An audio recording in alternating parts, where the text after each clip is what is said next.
12 திருமுறைக்கு ஒரு சிறப்பான ஒரு நூல் அப்படின்னா ஃபர்ஸ்ட் எதை சொல்லலாம்?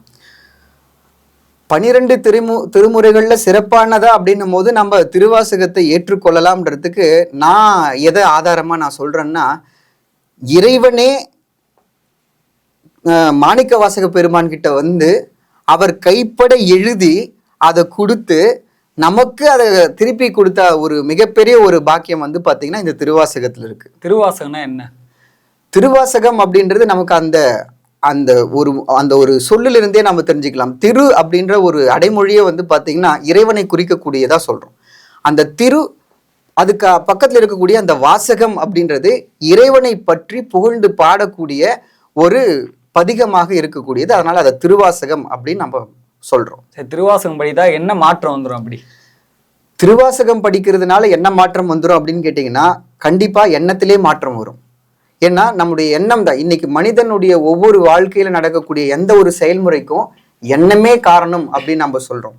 இதுல மாணிக்க வாசக பெருமான்ன்றது ஒவ்வொரு மனிதனுடைய இயல்பான எண்ணங்களை வைத்துக்கொண்டு இறைவனை அடையும் போது தான் பெறக்கூடிய இன்பம் என்ன, துன்பம் என்ன, இறைவனை விட்டு பிரியும் போது ஏற்படக்கூடிய அந்த துன்பத்தை எப்படியெல்லாம் சொல்றாரோ அப்படியெல்லாம் வந்து தன்னுடைய அது அருட்பாவா இருக்கலாம், இல்ல அவருடைய அந்த பதிகங்களா இருக்கலாம், எல்லா விதத்திலையும் சொல்லியிருக்கிறாரு.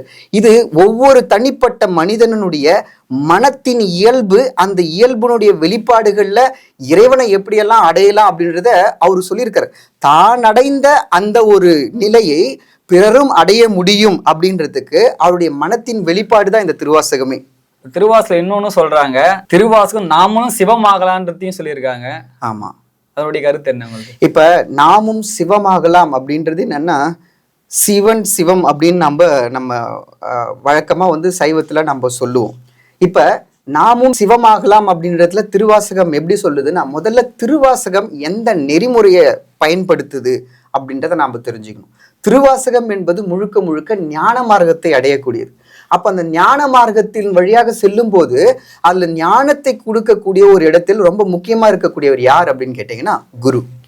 அப்போ மாணிக்க வாசக பெருமான் இந்த இடத்துல எப்படி சொல்றாருன்னா, இறைவனை தன்னுடைய குருவாக ஏற்றுக்கொண்டு குருவின் மூலமாக அவனுடைய அருளையும் பெற்றுக்கொண்டு அவர் தான் சொல்றார், சிக்கென பிடித்தேன் எங்கெழுந்து அருள்வது இனி ஏன் அப்படின்னு அவர் சொல்றார். அதே மாதிரி முக்தி நெறி அறியாத மூர்க்கரோடு முயல்வேனை பக்தி நெறி அறிவித்து பழவினைகள் பாருவண்ணம் சித்தமலம் அறிவித்து சிவமாக்கி இணையாண்ட அப்படின்னு அவர் சொல்லியிருக்கும் போது, இங்க வந்து இறைவனை நாம சிக்கன பிடிக்கணும் அப்படின்னும் போது அவரு நம்மள அவனருளாலே அவன்தாள் வணங்கி அப்படின்ற ஒரு இந்த மார்க்கம் எந்த மார்க்கம்னா